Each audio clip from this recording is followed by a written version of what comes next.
Iran's President Ebrahim Raisi has criticized sanctions as, quote, weapons of mass destruction during the second day of a rare state visit to China. Tehran is seeking closer ties with Beijing, which is already its top trading partner. Iran's economy has been struggling for years due to U.S. sanctions imposed over Tehran's nuclear program. China has also been coming under increasing pressure from Washington, with tensions running high over the shooting down of a suspected Chinese spy balloon. And for more, we can now talk to Hussein Banai. He's an associate professor of international studies at Indiana University and has written extensively about Iran. Welcome to the show.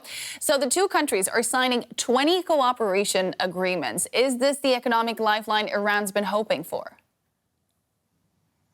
Thanks for having me on.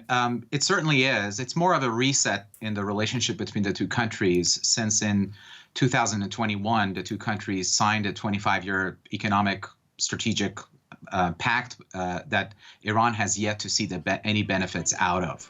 And I think from the Iranian perspective, the hope is that by rekindling that pact, that Iran could finally see some economic benefits coming its way, especially since it is under very severe sanctions from Western governments, and it is increasingly desperate to get some revenue pumped back into its economy.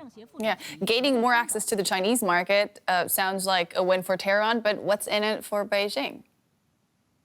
Well, for Beijing, this is a geostrategic deal more than anything else. I think it gives Beijing another important piece for its bargaining toward vis-a-vis the United States and the EU as well.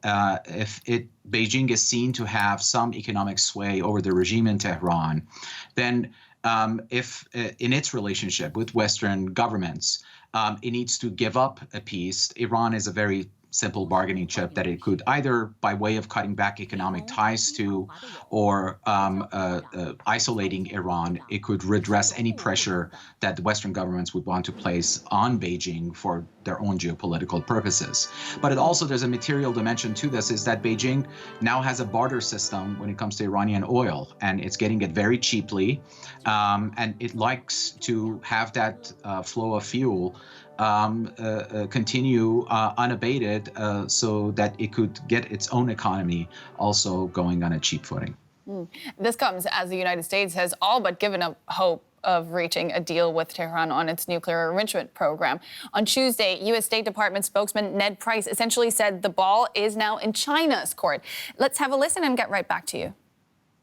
The PRC has a role to play in very clearly signaling to Iran that its destabilizing activities, that its brinksmanship is not going to be rewarded, it's not going to be countenanced, it is not something that the international community is prepared to sit idly by and watch.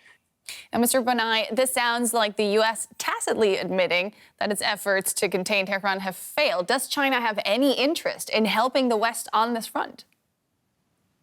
Well, China has a geostrategic interest to also keep Iran away from a nuclear weapon. So from a Chinese national security perspective, it is important for Iran to also not weaponize. That has not changed.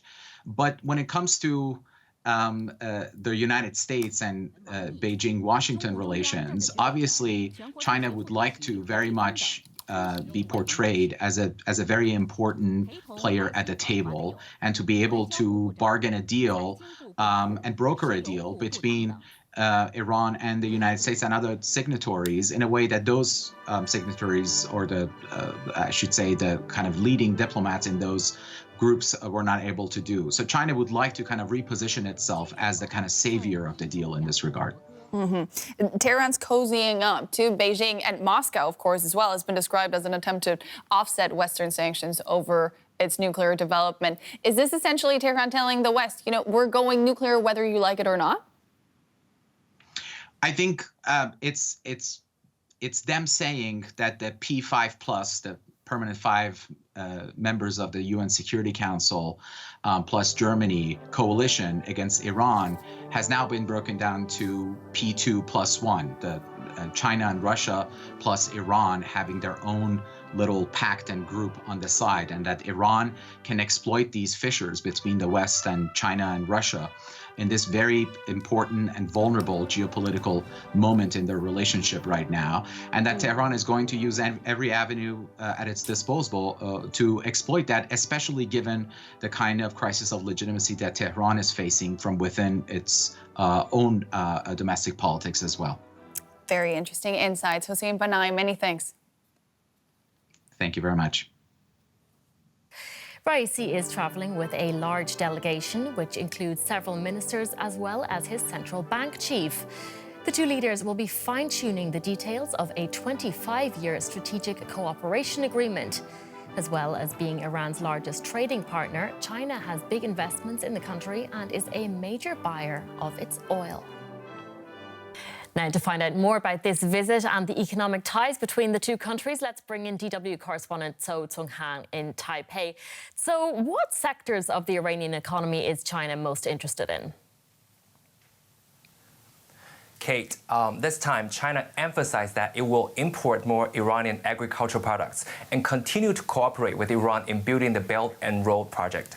They have also signed a number of bilateral cooperation documents in tourism, environmental protection, health, disaster relief, culture, sports, and so on. But as well, as the economic relationship between Iran and China, actually their relationship is largely based on the energy trade, with few global buyers of Iranian oil under U.S. sanctions, making China its largest export destination. So that's probably the most interesting item that China is looking this time. Absolutely. So a lot of evidence of deepening ties there. But most of Iran's economy is under U.S. sanctions. How is China dealing with that fact? Well, let's use oil as an example. Although the actual volume of China-Iranian oil trade is not public, Iran has long used Malaysia as a transit point for its oil export to China in recent years. And according to the U.S. Energy Information Administration, China and Malaysia account for 28% and 46% of Iran's crude oil and condensate export destination in 2021. China is indeed a substantial supporter of Iran's effort to bypass U.S. sanctions to extend its economic lifeline. Now, so the two countries want to finalize the details of a cooperation agreement that's to last 25 years. What is inside that deal? Well, this 25-year comprehensive cooperation agreement involves $400 billion in Chinese investment in Iran. China will establish free trade zones in different parts of Iran, and the two sides will cooperate in areas such as banking, telecommunications, ports, railroads, global navigation systems, and dozens of other projects. However, there have been concerns within Iran that this cooperation agreement is more symbolic than real, and China only wants to use it as a bargaining chip used to negotiate with Iran's rival, Saudi Arabia. So we will have to see if it will turn into a real capital for Iran after this visit. All right, a complicated relationship. So Tsung-Han in Taipei, many thanks.